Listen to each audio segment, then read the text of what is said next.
Waalaikumsalam. Biasa sebelum belajar berdoa dulu ya. Oke, silakan doanya, videonya.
Langsung pembahasan aja ya, bahasa Indonesia, tapi temanya kita berbeda.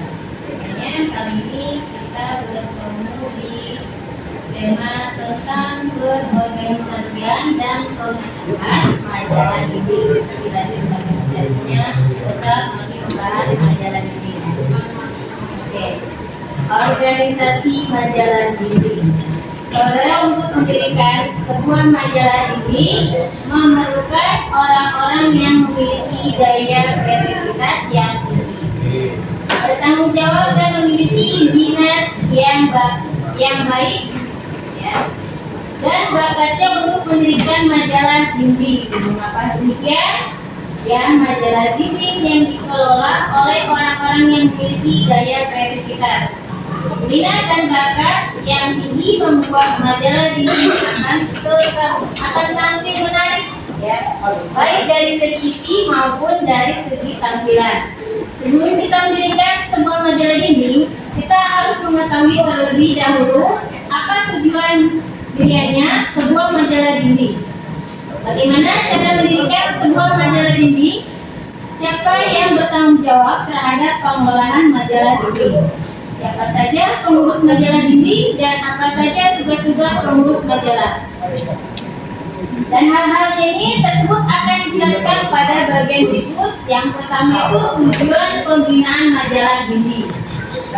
Untuk apa saja atau majalah dinding seperti hanya majalah sekolah, majalah dinding merupakan wadah untuk menampung kreativitas siswa.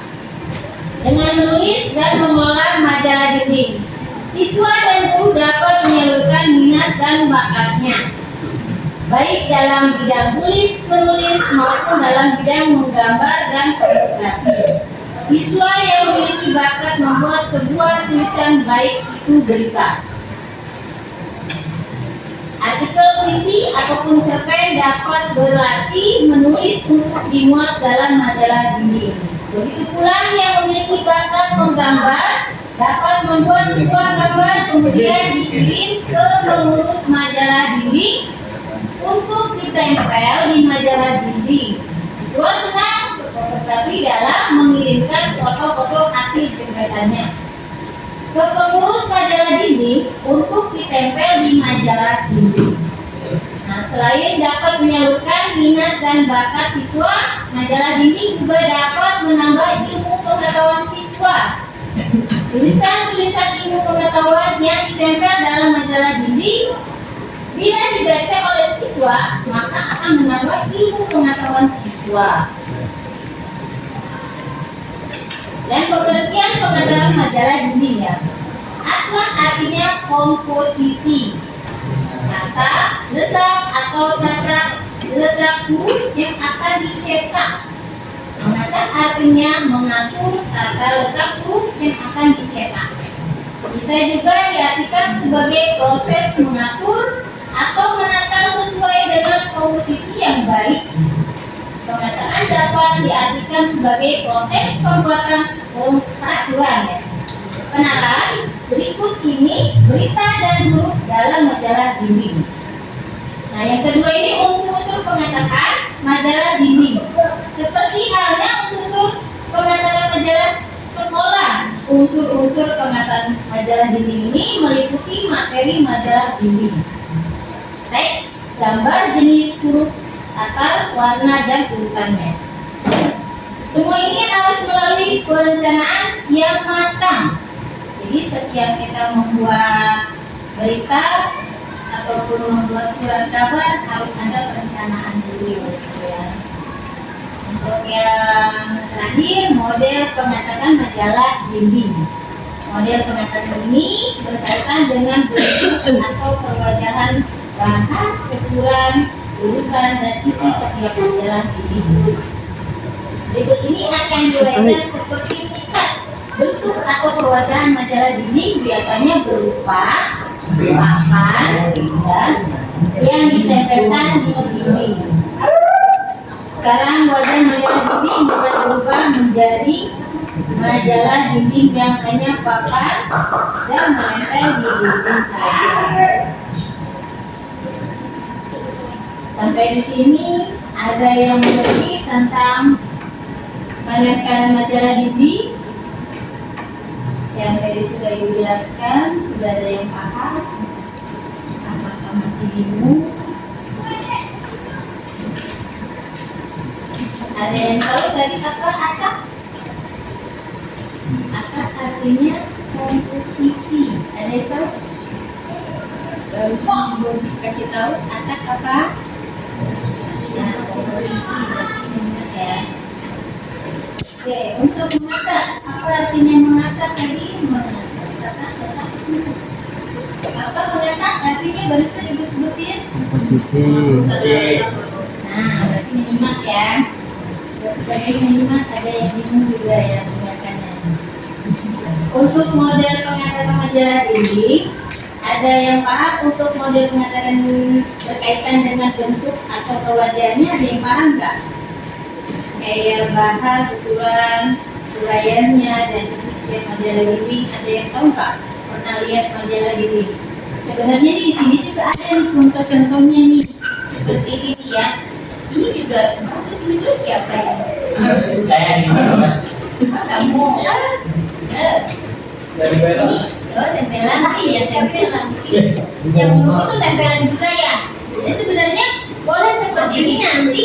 Kalau ada majalah ini bentuknya seperti ini, ada biasa-biasa ini bentuk gelombang kayak laut ya. Terus di situ ada kapal ya.